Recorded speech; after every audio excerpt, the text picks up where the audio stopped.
Consider this a professional courtesy. Hello, everyone, and welcome to another edition of Real Estate Realities with the Rebel Broker.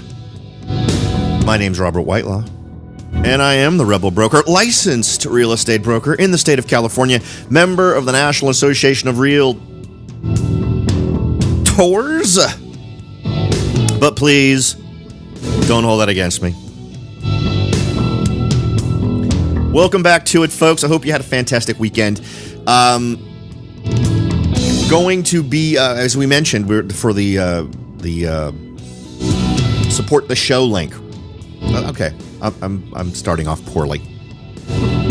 The $50 Amazon gift card drawing has not yet happened. It was going to happen Friday last week, and frankly, I just got so busy I didn't do it. So instead of just sort of casually doing it over the weekend and not telling you about it, I figured I'd give you an extra day. So what does that mean? If you're a new listener to the show, let me give you the update.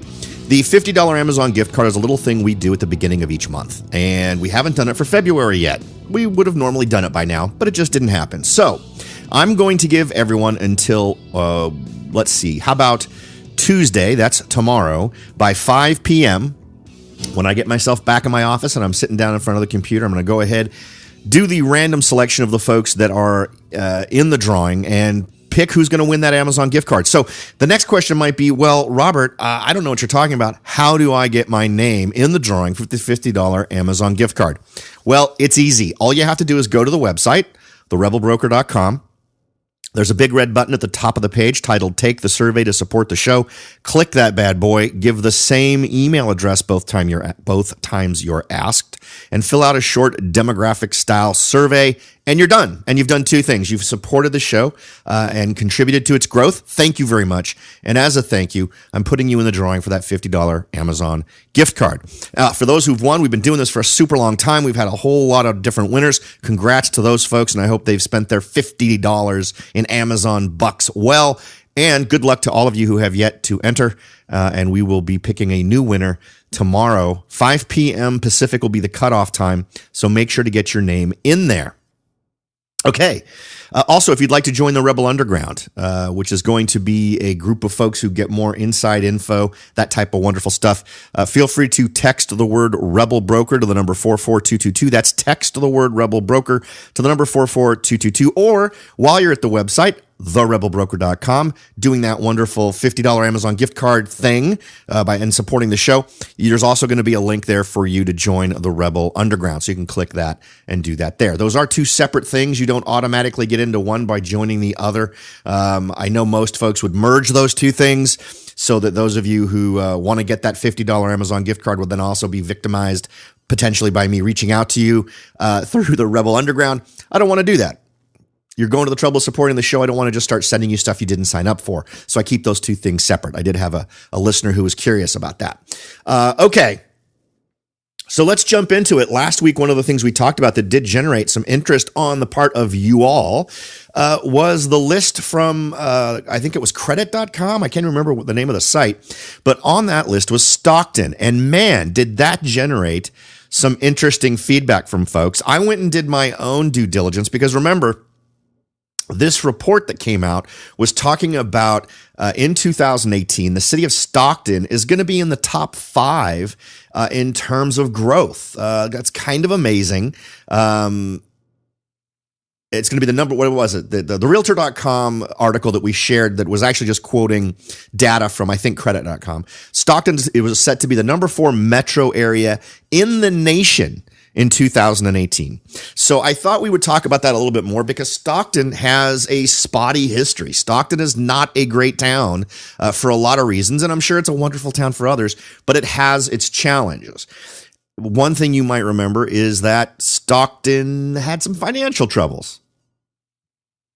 Now, if you do a quick search on Stockton and bankruptcy, you'll discover that, in fact, Stockton did declare bankruptcy, and there's a lot of interesting reasons that some of the articles you're going to come across will get into that. But let's put that aside for a second. I think what you're looking for in a city like Stockton that has had that kind of a spotty history is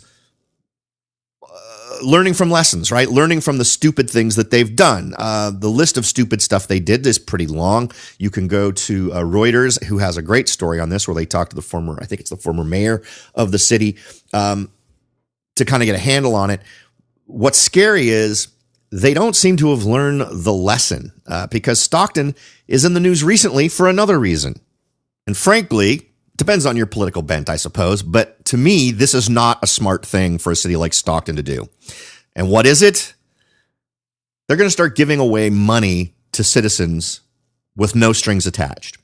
The current mayor of Stockton is a gentleman named Tubbs, who is planning to pass a law. He's a 27-year-old mayor of the town, announced the launch of an experimental program that will give people like his mom $500 a month with no strings attached. Stockton will likely become the first city in the nation to test out a version of universal basic income, an economic system that would regularly provide all residents enough money to cover basic expenses with no conditions or restrictions.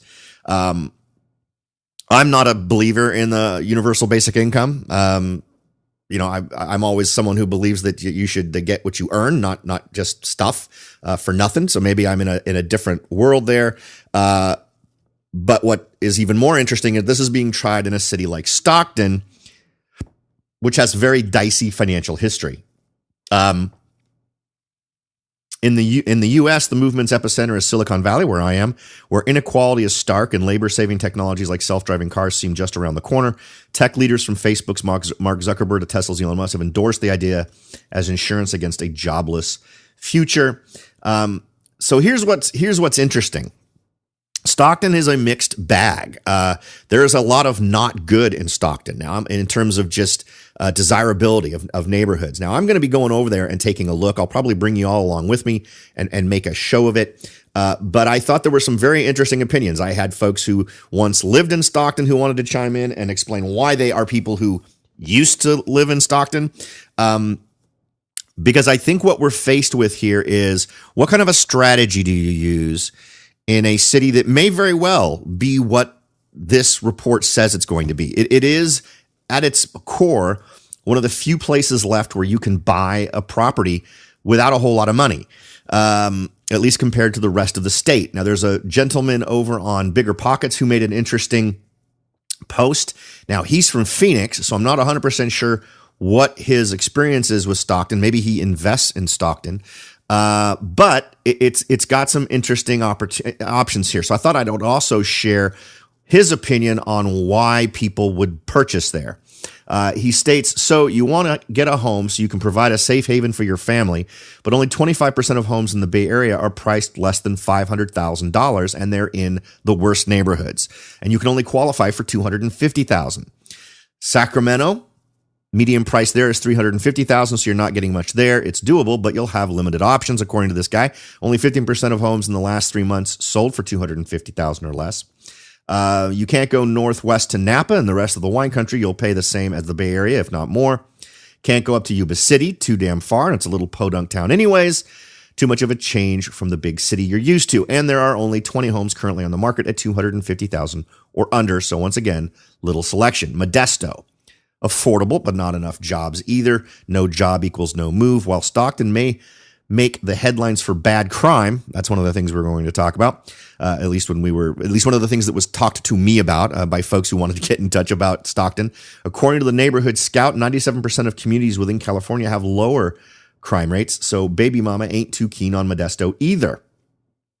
Fresno, too damn hot and too damn far. It's a 3-hour drive without traffic, and I'm not joking about the heat. On average in the summer, it's 25 degrees hotter than San Francisco. Someone who's lived all their lives in the Bay Area is going to head out there and have a heat stroke. So Stockton it is, according to this gentleman. His crime stuff I find interesting because I think you have a lot of those challenges in Stockton as well. All right, so you can have that equivocation. It's all driven by housing affordability and millennial migration, according to this gentleman. Let's get clear on who this guy is. He is a real estate agent from Phoenix. I don't know him in any other capacity. He's just a guy I happen to come across on Bigger Pockets, but I thought his point of view was actually pretty well thought out. People buying their first home don't give a crap about nice schools and hip neighborhoods if they can't afford to live in them. Plus, even if you can buy in the Bay Area, great schools aren't guaranteed when you go down to enroll your kid and find out the school is overcrowded and you have to send them somewhere else. I know they'd much rather stay where they are, but most simply can't afford to. It's just not an option. Those with the gold get to choose, and yes, they will choose to remain or head to Oakland as the last resort, but many can't.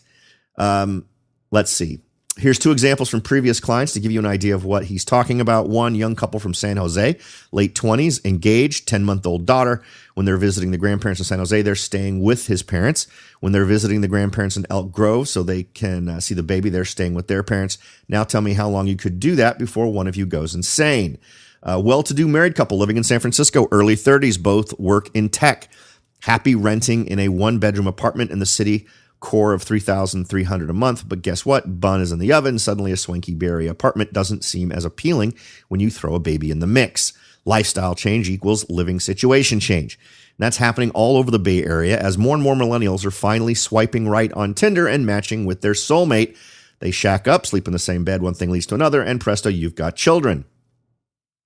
Then when that happens, baby mama wants a home to nest in and doesn't care about being in the city core close to the hip Thai Mexican fusion restaurant. She wants a home. This guy, wow, interesting turn of phrase. But oh, what do you know that costs over $1 million in the Bay Area? So good luck finding that when your generation got screwed right out of college with the worst recession in years. They're looking for affordable pastures, according to this gentleman, in the Bay Area. Oakland, if they can afford it, in Sacramento, if they can afford it, and in Stockton, if it's all that's left.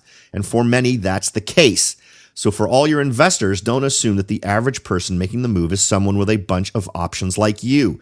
In Alameda and Contra Costa counties, $80,000 per year for a family of four is considered low income, while that's nearly double the median household income in Stockton. If that family can find a job or find a way to commute, they're moving. They don't care about Stockton's reputation. They don't care about the school district they land in. All the missus cares about is finding a nice home, relatively safe neighborhood so she can protect her children. Or they don't, and Mr. Hubban gets to be the bane of holiday dinners. Okay. Living in your parents' basement, this is supposedly going to feed it. Now, he goes on like that. But here's what's interesting, right? I went through a lot of that simply because it all feeds one thing: desperation. The only reason to go to Stockton is desperation. And I'm not sure I want to base my investment strategy on desperation. Now, is it a likely thing? Are we likely to see this kind of growth in an area like Stockton? But let's also look at this from a practical standpoint, right? If folks are, in fact, thinking about Stockton from the standpoint of, I work in the Silicon Valley area, maybe even San Francisco, how reasonable is that commute? Well, the commute to San Jose from Stockton is about an hour and 15 minutes, an hour and 15 to an hour and a half. That's about the same as Hollister, which is another community where I've seen folks who work in San Jose move to.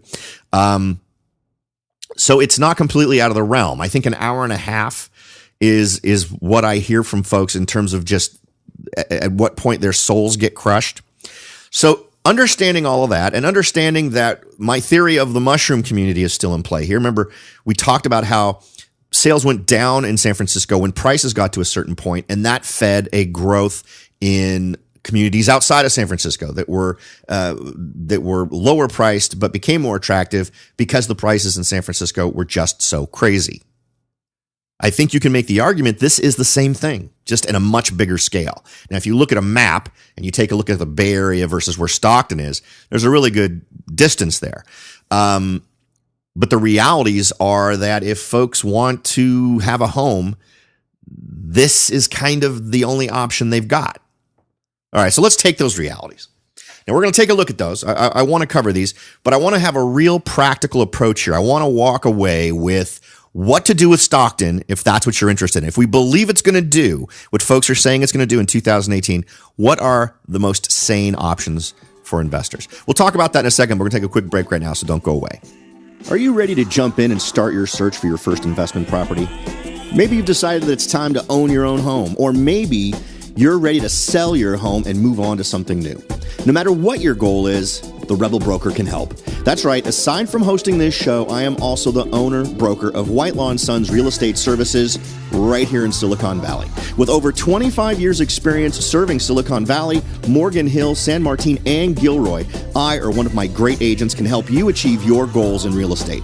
So if you're ready to look into taking that next step towards achieving your real estate goals, point your browser at www.soldbyrobert.com. That's www.soldbyrobert.com and get in touch. Let me show you how I will earn your business and your respect.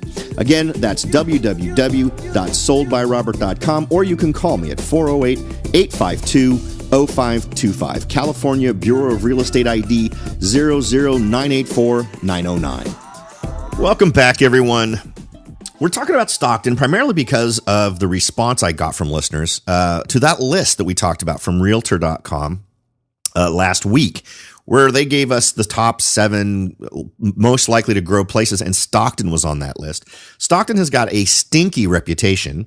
I've driven through Stockton a few times, but never really felt the need to spend much time there. That's changed with this article that talks about it really starting to blossom out as a great investment strategy place. All right. I had some folks jump out and say, yeah, I think it makes a lot of sense. And I've had some folks jump out and say, no, it doesn't. And I think the reality is it may be a blend of both. Let me explain what I mean by that. Clearly, what is feeding any kind of growth in Stockton is not a desire to move to Stockton. It is a desperation move. It is folks who need a place to live, who just don't want to spend, $3,500 a month on rent for a 1-bedroom apartment. There are rentals that are just insane. And the prices are crazy, and buying a home is impractical, and Stockton gives you that option to purchase a home. So first, I think in a lot of communities where you're looking to invest, you kind of have a much broader avatar or definition of the kind of person you're renting to. And I think you need to very sharply define that in Stockton. I think you need to understand who is the person that you're going to be renting to if you potentially make this an investment. And you need to try to figure out for yourself, what would be my strategy? Now, me as an investor, if I'm looking at this, I would not make Stockton a long-term investment strategy style place for me. I think that Stockton would present a good opportunity as a fix and flip. I think that Stockton might present an opportunity as a very short-term plan for a rental, if you want to do that. However, if you subscribe to the idea that we are at a peak, when that peak is no longer a peak, when that peak becomes a decline, what happens to the market in Stockton? It seems to me it would be a canary in the coal mine. As soon as we start to see Stockton grow over 2018, if we see a market decline elsewhere or in more general terms across the real estate economy, Stockton's going to be one of the first places to decline. So you either need to have a plan in place that lets you respond very quickly, or you need to have a plan in place where you get in quick and you get out quick, so that your feet in that water is kept to a very short period of time. Now, why would you be willing to take these kinds of risks? Well, I think there's a potentially good return on investment on some of these, particularly for folks who are more challenged in terms of how much money they can afford to put into an investment opportunity. Stockton's going to present you with those opportunities. But the problem is if you're brand spanking new to this stuff, being able to get in and out really fast can be difficult. You don't have the mileage. You aren't someone who is familiar with, or at least has enough mileage in the world of flipping a property, and that can work against you. So at the same time, it's enticing for that new investor because of the price point, but it's a challenge to the new investor because you may not know what's going on. You may not be able to get in and out fast enough. So I'm going to suggest that the safe and sane strategy for a new investor is going to be to try to partner with a more experienced person in that marketplace, or at least someone who's more experienced with flipping. So what's my long-term gauge on Stockton? I don't really think it's a great potential investment unless you believe, if you believe as I do, that a downturn is going to come. And I think just about everybody is talking about us being really at the top of a market rather than the bottom or at the beginning of another surge. I don't see Stockton as a great long-term investment.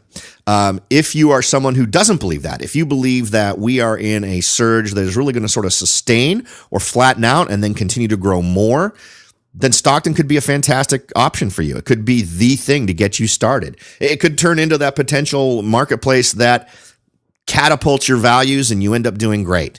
But I'm not 100% sure yet. And I'll tell you something else. All of the things we've talked about just now could potentially be true. I think the ground truth is what really needs to be the focus. You need to go there and see for yourself. I plan on doing that. I'm going to take a road trip to Stockton and see what I can see. But here's something else I'm tending to lean towards. I'm not thinking single family residential is going to be the way to go in a Stockton marketplace. I think that and this is pretty much true everywhere. The math tends to hold it up everywhere. But I think that in terms of ensuring long-term viability of your investment, you're really going to want to go with something that's multifamily. You're going to want it to be something that is still very attractive in the marketplace.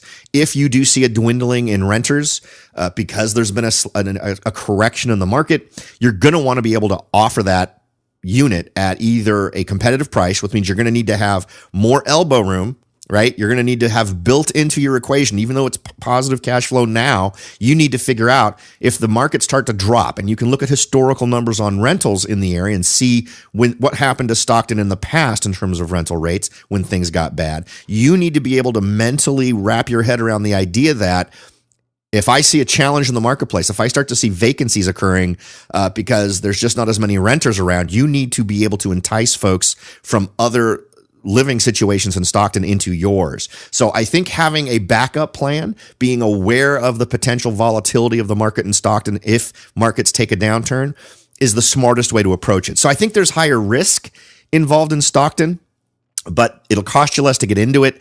And if you plan correctly and prepare correctly and buy smart up front, you could potentially protect yourself from those downturns. So I thought that was interesting. It was one of those things where, out of all the cities on that list, I definitely had the most, not enthusiastic, but most emotional responses relating to Stockton. Because boy, there are some folks out there listening to this show who really don't like Stockton, and some others who really think it's a great investment opportunity. So there you go.